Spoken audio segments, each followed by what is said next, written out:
Give me just a second and we'll be ready to go.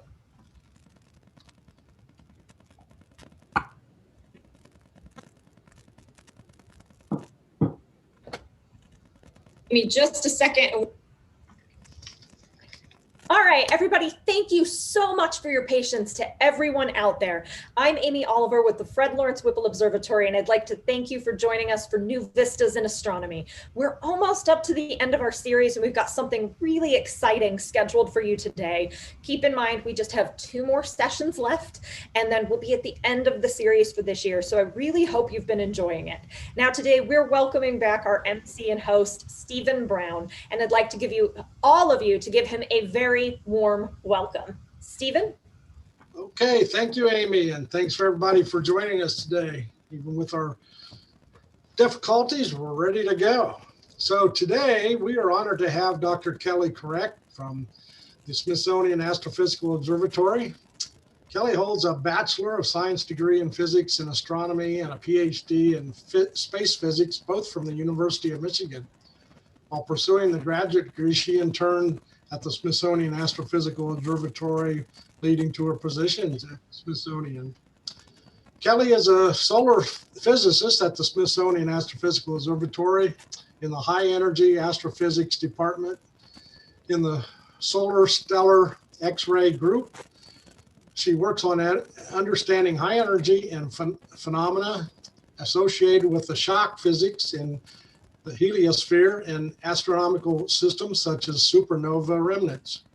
She does this by building and operating scientific satellite instrumentation. Kelly worked with an international team to build a high-resolution coronal imaging sounding rocket. That mission's 5 minutes of flight captured the highest resolution images of a solar corona in extreme ultraviolet wavelength.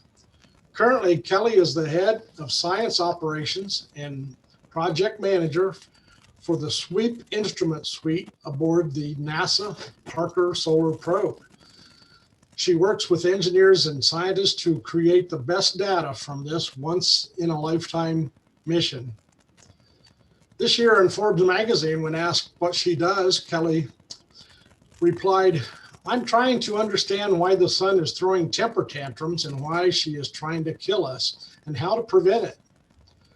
So today, Kelly will present the status of the NASA's Parker Solar Probe, giving us insight on what we've learned so far and what is coming up in the future of the mission, and about her work exploring and understand solar winds in the sun's corona.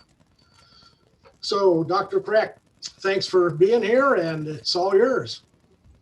Thank you so much for that kind introduction. And yes, I'm Dr. Kelly Korreck. I'm with the Smithsonian Astrophysical Observatory, and I'm actually on loan to NASA headquarters for the next 2 years. So I get to not only work on this mission, but some others as we go along, focusing on the sun. And I am also a part rocket science. This is that high resolution coronal imager that we talked about, was this up here, that telescope, that rocket that was launched. So I have experience in both the science of things as well as building the hardware and working on the technical aspects of these things. And of course, here we go, mouse. There we go.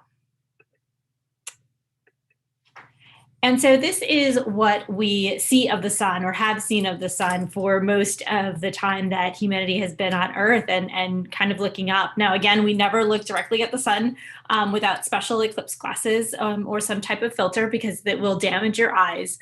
But this is the impression that we have: something that's warm. It's a beautiful day here in the area where I am, and hopefully where you are. The sun is shining. It gives us so much, and we've studied it throughout history. So this drawing here is from 1128 AD. So we're taking it back, and this is the first confirmed drawing of a sunspot, of something that we saw actually on the solar disk. And these dots are considered to be the sunspots. And sunspots are important because the sun isn't just that that bright light, that bright yellow light we see in the sky, but it's actually a very interesting spherical object, a star, that really is interesting and has been interesting for a long time. This is a painting of in 1571 of folks observing an eclipse. So a time where it is safe to look at the sun during totality, when the moon goes in between the Earth and the sun, and just happens to be the right diameter to actually cover up the sun completely. And then you were actually able to see the corona, that this wasn't just a ball, but there were actually things coming off of the sun as well. And so the eclipses have given hints that this wasn't just a plain ball. Stars weren't just pinpoints of light, but that there was actually something really interesting going on there. And this would be a modern day image of an eclipse. The moon, you can see faintly the valleys of the moon here, and then the circle covering the sun. And you see these long rays coming out of either sides of the sun, and structures, kind of weird structures around the sun. That's the solar corona. That's what I've studied, and what NASA Parker Solar Probe is all about studying, and actually flying into this corona. So it will be around here in the corona, in order to say what that is made up of, and understand some of the mysteries, and why the sun throws these temper tantrums. There are actually 2 eclipses coming up soon in 2023 and 2024 that will again go across the Americas. So those are things that we can look forward to doing our own solar observations. Playing on the screen now is an image of the extreme ultraviolet sun. So this is almost like taking an X-ray of the sun towards that type of energy on the sun. And you saw down here an explosion that happened. And those are coronal mass ejections. Those are the temper tantrums that I'm talking about, that we're trying to understand and trying to get a better feel for. Because as these billions of tons of material, what's equivalent to 80 million school buses coming at us at millions of miles an hour, they can do things to the technology that we have, and we really need to understand how we can save it. We just need to understand how to predict that, and how this will affect us as we become spacefaring humanity, and actually work on the moon and on Mars. So again, all those little pinpoints of light are different stars and different suns. And our sun is so important because it does things like it grows corn for us, it grows food. It also gives us those lovely beaches and warm sunny days to enjoy here at Earth, and the right temperature for that humans can tolerate. And those temper tantrums also have a gorgeous effect of creating these aurora, the northern or southern lights, normally seen at higher latitudes, so in the north or in the very south, but can during storms come as far down as Massachusetts, and in extreme cases as far south as Hawaii, so very near the equator, when the atmosphere is very disturbed. So the interaction of that of the particles and gas that comes off of the sun in those tantrums interacts with the Earth's atmosphere, and causes the oxygen and nitrogen in the atmosphere to excite, and causes these beautiful displays. So what we're looking at in terms of the very base of those of that disturbance, or of the tantrums, are these sunspots. So these are sunspots that are more dense, and they're darker and cooler than their surrounding sun. And so a close-up is there's a very dark area and then a lighter area around it, and then you go back to what would be most of the sun. And the study of these and the interactions of those are at the base as to where all these tantrums come from. So these are other images of a modern hot corona. We use different temperatures in order to tell us different things about what's happening on the sun. So at around 1 million degrees, the sun has these active regions. And so each of those active bright spots would correspond to a sunspot beneath it. Then there are these darker spots throughout in the extreme ultraviolet, and in the extreme ultraviolet, and then the X-rays. Those tend to be coronal holes, which are everything is basically less dense. It's flowing away from the sun. So these are places where it's losing mass, and then these are the places where you had the sunspot underneath. So many images to now really understand why those tantrums happen. We also do a technique to study this, is to block out the sun. The sun is as represented as the white circle in the middle. And then we block it out so that we can see what's coming off the sun. And as in the eclipse, you see these long striations or rays away from the sun. But you're also seeing in the movie actual explosions. And those are the explosions, those tantrums that we were talking about, that have those 80 million school buses worth of mass coming at us at millions of miles an hour. And that is something that we're studying with Parker, as well as a host of other instruments. And this is an image superimposed to the sun and what's going out there. And you can see that it's originating in some of these sunspots.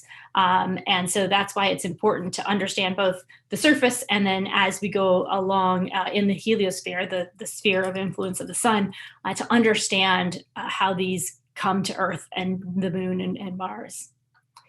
So these phenomenon are very large compared to what we're used to. So the approximate size of the Earth is here. This is less than a quarter of the sun, and this is one of the explosions.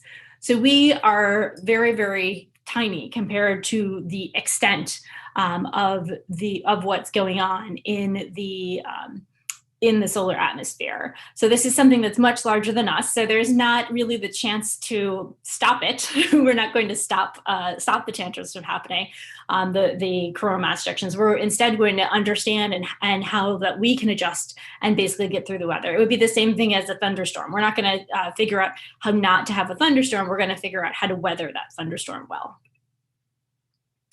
So reasons why we're going to the sun. First of all, we are explorers, and there's just this practical matter, again, of living with a star. And then some scientific curiosities. Along with those explosions come some really weird things that the sun does. So I'll talk a little bit about those here. So Parker Solar Probe itself has been over 60 years in the making, and it was first recommended by a National Academy study in 1958. It was the same study that said that NASA should be created. So this was a long time coming, and many recommendations were given as to what should be studied in the solar system. And we have gone to all the other recommendations, from Mercury, Venus, we live on Earth, Mars, Jupiter, Saturn, Uranus, Neptune, and even Pluto. We've all been there, but we've sent probes and robotic probes to all those places, but we haven't yet done the sun. And so Parker is finally fulfilling that 60 years later. And why that's important are things like your GPS. Because the temper tantrums interact with our GPS satellites and can be off. So you would not end up in the right place. And that's especially an issue if you are doing things like landing an airplane. And there are also things for electricity. So you wouldn't be able to have your television on, because electricity could go out for months at a time if these storms hit and folks were not ready for them. So there are three drivers that we look at in this space weather. And the first is the flare, the violent magnetic eruptions or explosions that happen on the sun. Coronal mass ejections, when the flare is big enough, there's normally also coronal mass ejection, although there's not a one-to-one correlation. There can be a coronal mass ejection without a flare. That's the billions of tons of material, the school buses coming towards us. The solar energetic particles are then produced by either of these, and they come rushing towards Earth much faster and can interact with our magnetosphere. So this image here shows us the interpretation of our magnetic field of the Earth that actually shields us from a lot of this. Because the magnetic field shields us, it gets bombarded, and so there is some interaction push there. But there's also a key system that if this coronal mass ejection doesn't have the right direction of magnetic fields, it allows the Earth's magnetic field allows it to just pass by us unscathed, basically, doesn't let it in. If it does, however, then it unlocks it, and then all the energetic particles that are also traveling with the coronal mass ejection are allowed into the Earth, and that is one of the things that we really need to understand as these go off. And these go off at solar minimum when there's less activity or less sunspots on the sun, 3 to 5 times a week. And during solar maximum, where there's lots of sunspots on the sun, it could be 3 to 5 times a day. So those are really important to understand how we're going to not be only on Earth, but now we have ingenuity on Mars and someday humans. So we need to also see what the weather is going to be like there. And these are some of the effects that can happen from the space weather. Is again radiation effects on airplanes, issues with satellite GPS signals going amiss. You wouldn't want to have an astronaut doing a spacewalk or a person on Mars doing a spacewalk or on the moon during these storms. All these long cable systems for power, you don't want those. You want to be able to safe those because you can induce currents and overload them and blow out transformers. And so those are just some of the things that we're really looking for the better prediction and better understanding of those tantrums. So in addition to the practicality, there's that scientific curiosity. It does at least really 2 weird things that scientists are still trying to get a hold on. It has this campfire effect where if you've been near a campfire, it's very warm. And if you get a little too warm, you back up and it gets colder. Whereas the sun, its core is where the energy is being created. And as you go farther away, it gets a little colder. But then once you go to its atmosphere, a little further from that fire, it actually gets hotter again. It goes up to 1,000,000 degrees. And we're trying to figure out, why does it go from 5,000 to 1,000,000 or 5,000 or 6,000 to 1,000,000 degrees? What's that heating mechanism? How is that done? That isn't the normal things that we think of when we think of normal heat transfers. And again, that core is the hot area. It goes out to the surface of 6,000, and then goes out to the corona of 1,000,000. So that Parker Solar Probe is going into that corona to directly measure it and understand it.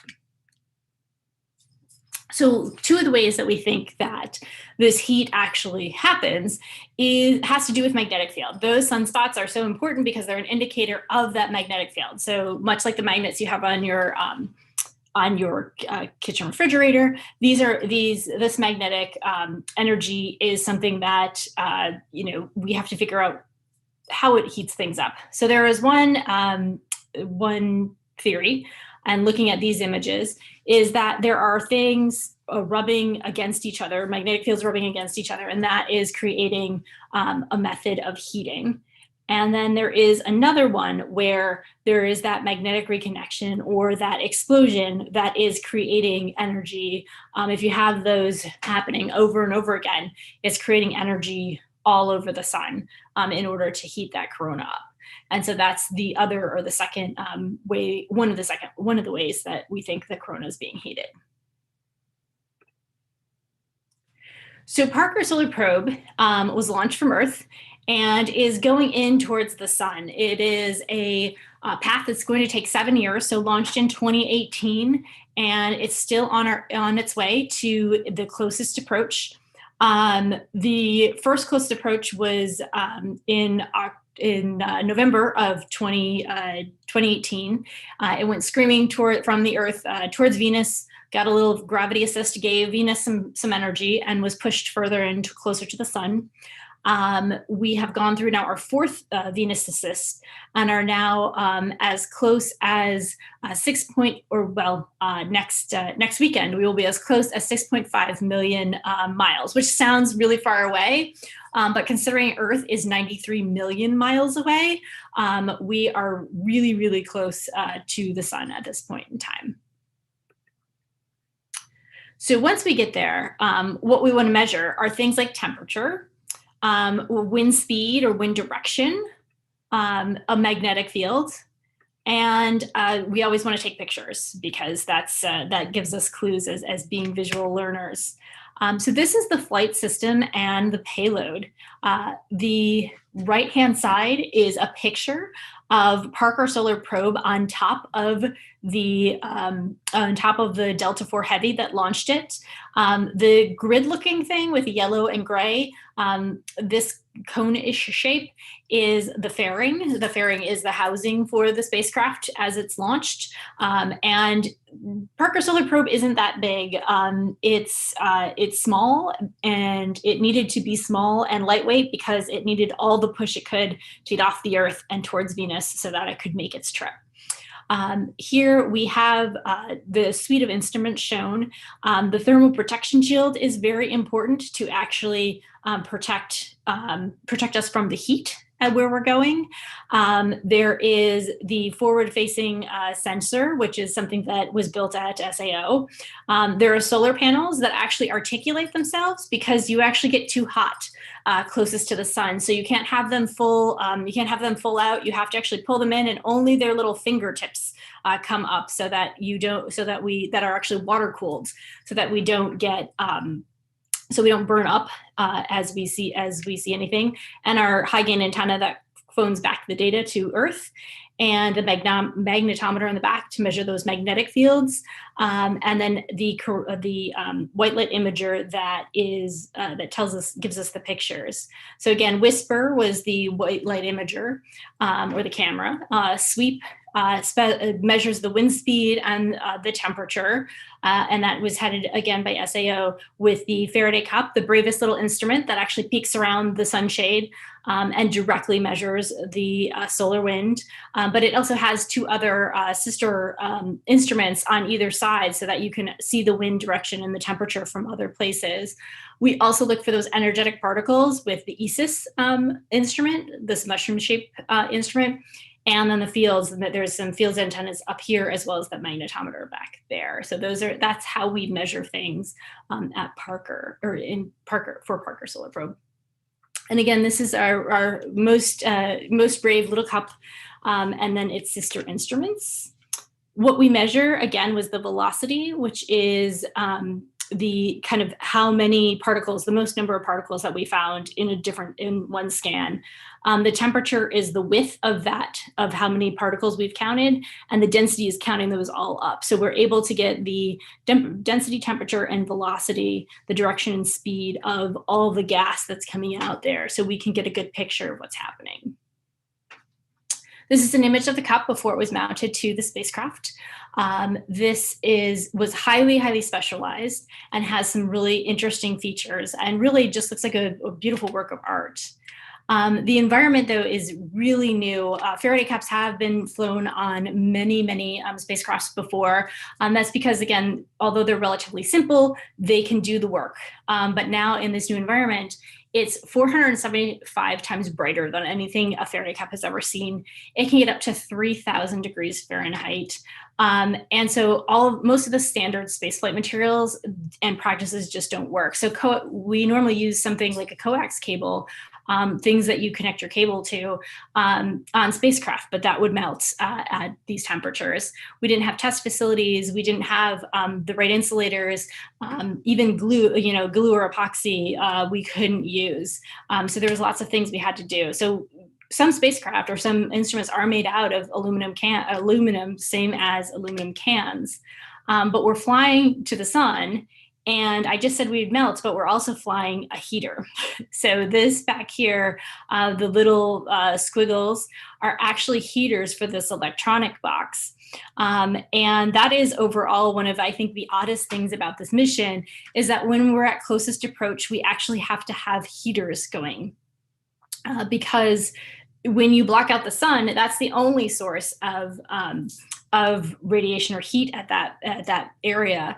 And so when all the instruments that are in the back behind the heat shield are actually very cold because they don't have any of that. The top of this will be very, very warm, but the back of it, which hides behind the heat shield, the electronics will actually be very cold and require a heater at the time. So again, when we're at closest approach, we're going to be very, very, very hot in the front, cool in the back, and when we go further away, we will actually be cold again. So we have engineered these thermal shields, which is a new thing for this type of instrumentation. More thermal shields here. There is special coatings to reduce reflection if any light were to get in. There's titanium instead of the aluminum, heaters again, and a radiator panel that was in white. And again, we couldn't use aluminum, so instead we used tungsten, molybdenum, niobium, titanium, and sapphire. And when we were originally designing this cup, we were also talking about having rubies and potentially something similar to diamonds to do this, to do the front of this cup. And so I was very excited about this. I thought this would be a beautiful, beautiful thing, and maybe taking a sample or two home. But alas, the rubies didn't work, and the diamonds were too brittle to survive launch. But we did end up with sapphires. So there are sapphires here, lab grown white sapphire that actually act as insulators. So did not get to take any of those home, but we do have sapphire in our cups.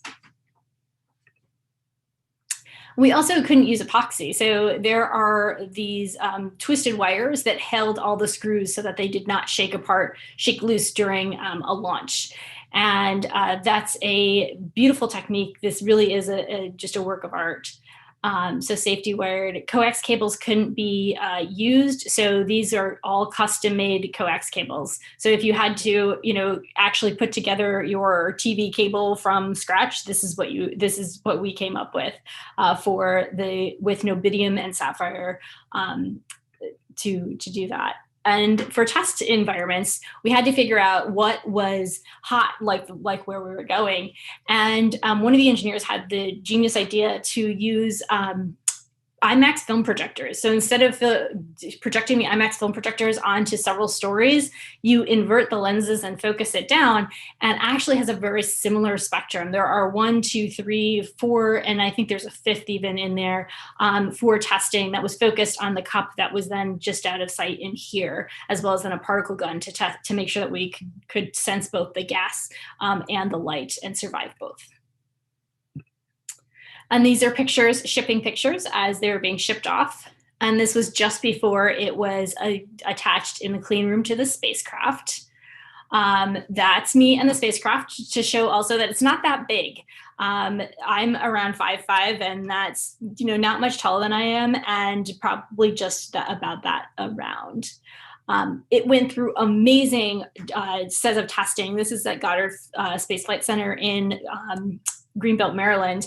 This is a several story facility where they close the top of this and people get out of it.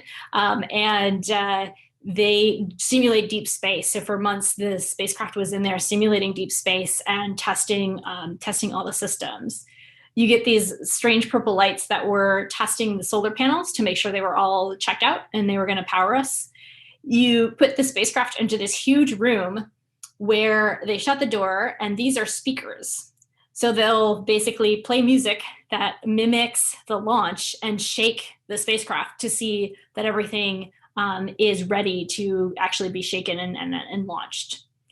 So this is, again, that picture of the fairing, the spacecraft here, fairing around it. The boxes on top is, the blue boxes, the one on top is the solar probe cup. And then span A and span B, span ahead and behind the spacecraft are down here, the other sister instruments. So there's also a lot of people that go into this. So it's by no means a one-person job. These are folks who did some of the launch areas. These are Tony is the instrument scientist, and Chris did a lot of the technical integration. These are just maybe a quarter of the scientists that use Parker, and Parker himself is actually in this picture. The gentleman in the front with the tie and the suit. He is a story of perseverance. His initial thoughts on the solar wind and what was coming off of the sun were initially rejected as a scientific theory. He persisted and actually talked to the journal editor. And once the journal editor figured out that the math wasn't wrong, even though the theory seemed weird to the folks at the time, published it. And he is the first person honored by NASA to have a spacecraft named after them while they are still alive. And that's my family at launch. So this, all of these things, you work very hard and you get to experience these beautiful launches. This is the Parker launch, again, August of 2018. And the Delta IV Heavy is the biggest rocket at the time that the U.S. launched, and it's very slow compared to other rockets, like the one I showed in the first picture. So it is actually very scary to watch something you worked on for a year basically catch on fire and to control fire and not go up as fast as the other one. It took a very, very long time in my mind to leave the Earth, and goes up for a while, and then the last I saw of the spacecraft just looked like it was a star in the early morning sky. This happened around like 3 a.m. And we were right down the center of the path that we wanted to go towards the sun. And so that saves us a whole bunch of energy that hopefully gets us well through our orbit. So this is a simulation of being launched, going by Venus, and then whipping around the sun very quickly. And again, 24 to 25 different orbits are the nominal mission. And our closest approach in 2024 will be when we are inside of that, inside the 9 solar radii. And as we get closer and closer, things get warmer, and things are getting more interesting with every data that comes back. So one thing I'm going to highlight is that Venus. So images from Venus have been taken. There really isn't, though, anything studying Venus at this point in time.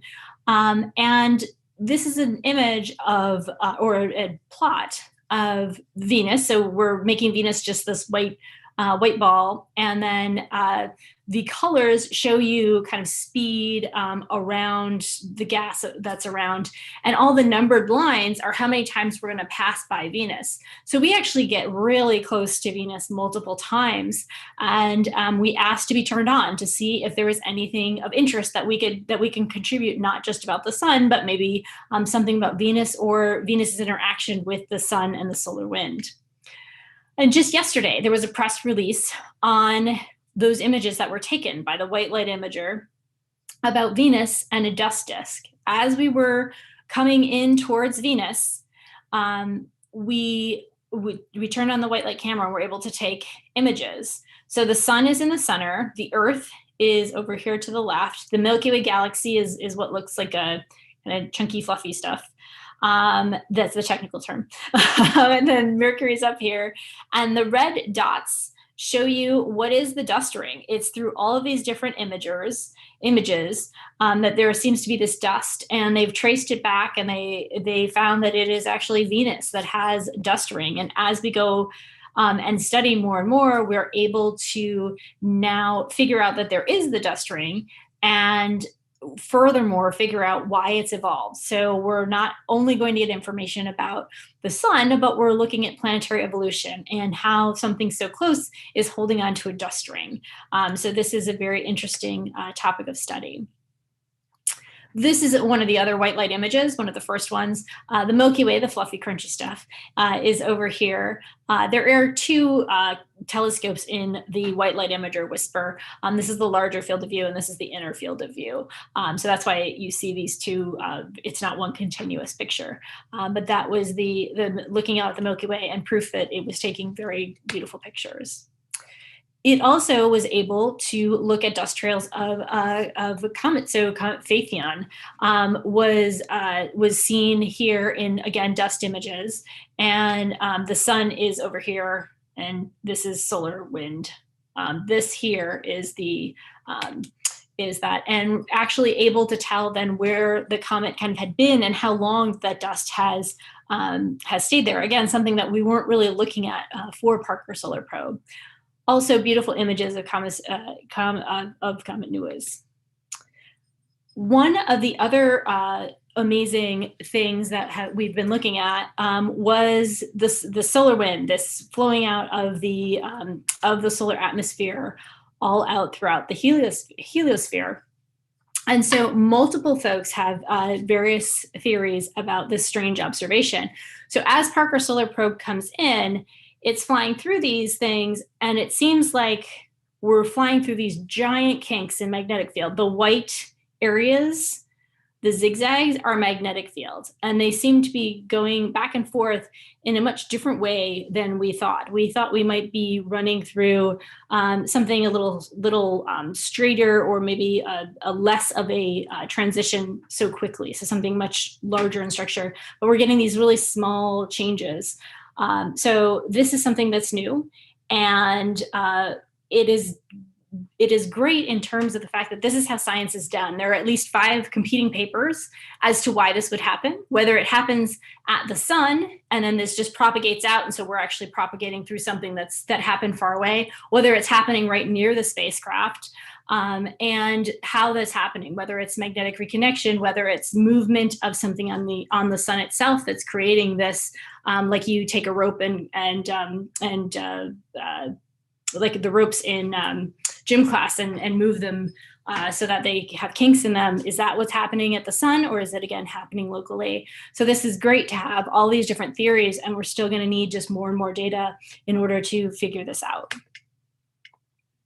So I spent a lot of time talking about the coronal mass ejections and figuring out, how they interact with Earth. This was a video taken actually by a different spacecraft, the Stereo spacecraft, just around the time when Parker Solar Probe did its first approach. And if you look at this image, you see some things kind of down here, but nothing spectacular like the explosions that I was showing earlier videos. And so when we first looked at this, it didn't look very interesting. But then what we did was take a difference. And so you subtract one image from the next to get a better view of things that are escaping the sun. And so things that are different or moving. And so you do see that on this side, this is where Parker was hanging out. There is a coronal mass ejection that comes out, and Parker in its first orbit flew through two coronal mass ejections. The initial projection was that we might fly through 1 in 7 years, or 5 in 7 years. We flew through 2 in the first year, or the first 3 months. So they seem to be a lot more prevalent than we thought previously. So this is the data that we get back, and it's not as beautiful as the images that we have here from Earth and from other spacecraft. But what this tells a scientist is a lot of information. The top is about the magnetic field, again, whether that's directed in the right way to possibly interact with the Earth. The velocity here, or the speed, how fast is this actually going? Density, how much of the stuff is actually there? How much of it could interact? And then the temperature, as to whether it gets cold. And that gives us a little clues as to how deep in the atmosphere the gas and the material from the coronal mass ejection actually originates. So the dashed lines indicate that's where the coronal mass ejection was, and the rest is the solar wind. So in our first orbit, we were able to study these coronal mass ejections. And this is an artist's representation of what happens, again, when all this wind is bombarding the Earth. The higher density or the more particles are a simulation of a coronal mass ejection. And you'll see some of it gets diverted around a magnetic field. But then we're going to zoom in and see that some of the particles make it in. And as they make it in, they're going to excite the magnetosphere and cause the aurora here, to cause particles to come down and start to see aurora in the northern region. So that's, again, in the end, we want to be able to predict these such that that is really the only effect that we see from these beautiful things, is beautiful aurora and when to look outside. So what's up next for Parker Solar Probe? April 29th, next weekend, perihelion number 8, 15 solar radii to the sun, 6.5 million miles, closest approach yet. So this this mission is amazing that we have broken the speed record and the distance record to the sun. It's the fastest human-made object and the closest human-made object to the sun. We will break our own record on April 29th. We will then again, we'll go through another perihelion at the same level or distance from the sun. And then we fly by Venus again on in October. And come November, we break our own record again. So someone joked with me that, will you want a cake for each time you break the record? And I said, yes, I do want a cake every time I break a record. It was a long time. It was 10 plus years that I worked on it, and 50 years then before that of other folks working on this concept. So I think we deserve at least 7 cakes. And so we'll have our closest approach again in 2024. And studying the sun is amazing, and really hope that I have imparted some of the joys and the wonder of studying the sun. And I'm really looking forward to helping the next generation and all of you understand the sun, and looking forward to questions. Thank you.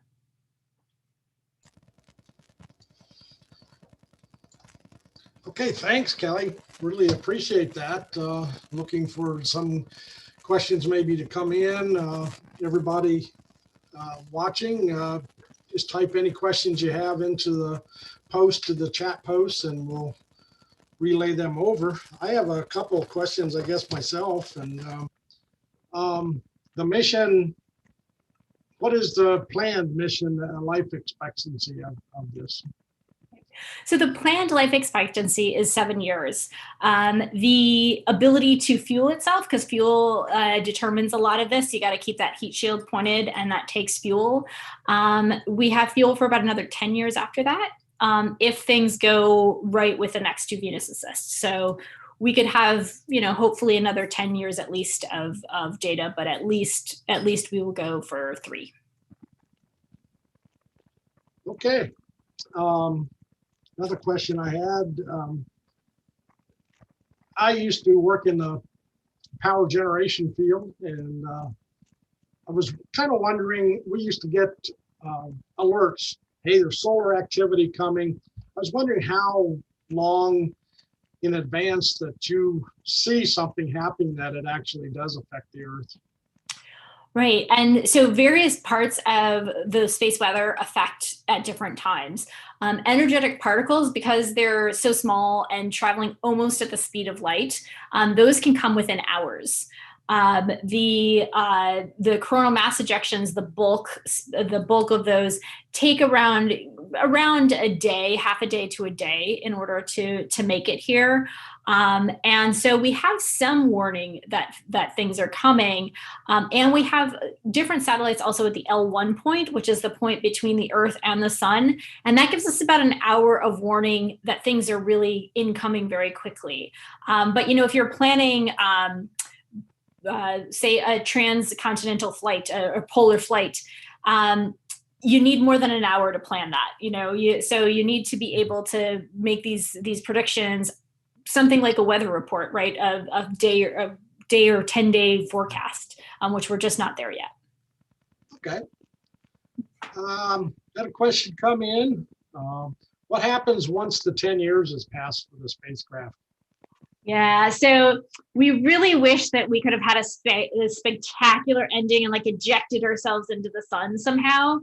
But it's actually hard to figure out how to do that, to lose the angular momentum and push yourself into the sun. There's no other Venus assist things we can do. So what will happen is gradually there won't be the ability to keep the sunshade towards the sun. The spacecraft will turn, things will catch on fire, they will melt and burn, and there will be a rock the size of Parker Solar Probe that will orbit the sun until it becomes a red giant. So, okay. Yeah. Well, that's a sad ending to it. It is. Especially for you with all the years you put into it. Yeah. Definitely. Okay, another question is, what's the maximum speed you expect in 2024? Ooh, it's 190 kilometers per second, and I'm trying to remember now in million miles an hour. So that would be, I think it's 192 kilometers per second. I'll have to translate that and get that back. Okay, that's good. Another question is, in the year 2021 now, where are we in the sunspot cycle of 11 years? So we are just in the increasing phase where we were at minimum and we're on the rise. So by around 2024, we should be towards maximum, which is great because the sun is very complex as it is in minimum, and we would have no hope of understanding it at maximum. So we're hoping that we're also learning a lot as we're getting there, in order to be able to answer questions about maximum. So. Okay, question, how do coronal mass ejections and solar cosmic rays differ? Right. So coronal mass ejections do have a lot more mass associated with them. So it's a group. It's almost like throwing a like a bunch of mud versus throwing a single grain of sand. So a cosmic ray would be like just that single grain of sand, but when you've made kind of like mud pie with a sand, that would be a coronal mass ejection. And their coronal mass ejections are also much smaller. They're a group of particles, they're not much smaller. They're much slower. Cosmic rays are much faster, and again, more individualistic than the coronal mass ejection. Okay, we had one that says, the first photo was solar eclipse. How were we able to see details on the moon, given it was between the sun and ourselves? Where did the light come from? Right, that is a good question. And so there is still light. You do get light, kind of ambient light. I don't know if folks have been in an eclipse. There is a lot of darkness that falls over the land, and it's a very mystical kind of primal experience. There is still light, and part of it is processing as well. So photo processing to bring out enhanced features. Okay.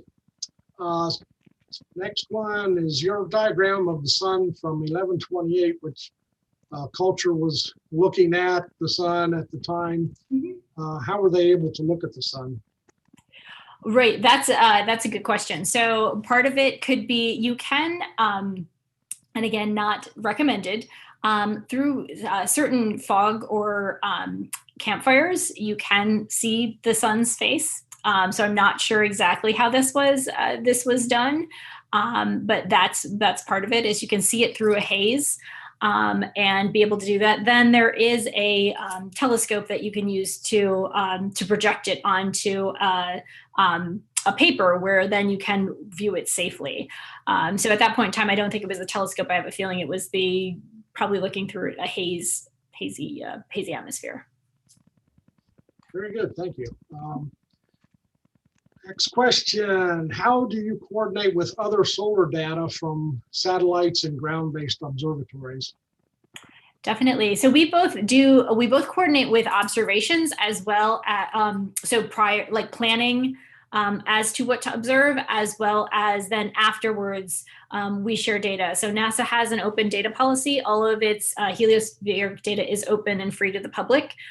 So for any other missions that we work with, we're able to share. So we have colleagues that we know that we ask what their data looks like.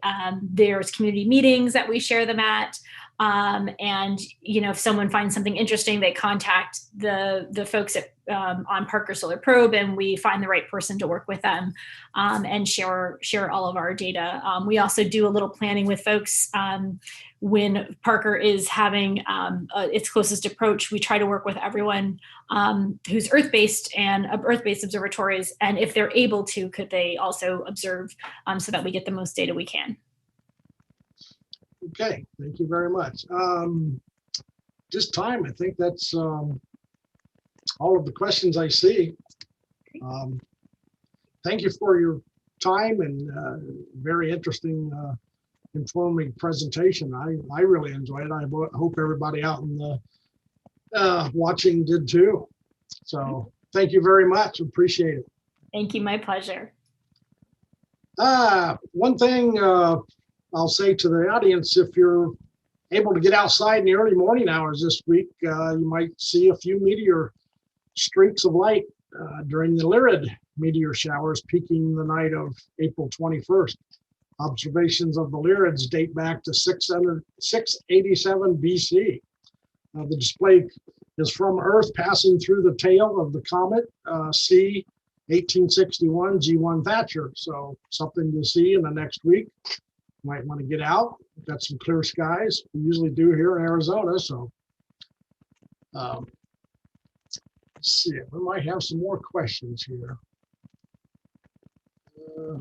Is there any instrument to measure and verify with present theory the gravitational field at various distances from and around the sun? No, there isn't a specific instrument, but our clocks on probe are being affected by being near such a huge gravitational source, the sun. So there is a correction that we have to apply in order to make sure that our timing on our spacecraft is staying the same. So in the sense that it's a test that we look at it and know that the corrections are what we expect those are. We don't, though, unfortunately, have a specific instrument about the gravity. Okay, thank you. Last one here. How close are we to predict solar storms? I would say we're still probably a decade away. There is a huge push in order to collaborate internationally as well as throughout the federal government and with industry on this, because multiple industries such as the power industry, such as well as the military aviation, all have interests here. So there is a very large organized push going on, but it's still just going to take a little bit of time to understand the science. Okay, thank you. Another one came in. Are we going to get any more information on the presence of phosphine during the fly past and gravity assist in Venus? Yes, unfortunately, we don't have a spectrometer which would pull out the specific phosphine on board. So we get images and we get a little bit of information about the hydrogen and helium that is around Venus, but we don't get the phosphine, unfortunately. So unfortunately, we can't help there. Sorry. Something we weren't quite aware of when we put Parker together. So exactly. Okay. I think that looks like it's it. And thank you again very much. I hope everybody can join us again in 2 weeks. Saturday, May 1st at 10 a.m. Mountain Standard Time, 1 p.m. Eastern Daylight Savings Time. Our guest will be Dr. Andrea Dupree, Senior Astrophysicist at the Smithsonian Astrophysical Observatory. Dr. Dupree will speak about her now famous research on the dimming of Betelgeuse. So join us in 2 weeks. Again, that's Saturday, May 1st, and we'll see you then. Thanks a lot.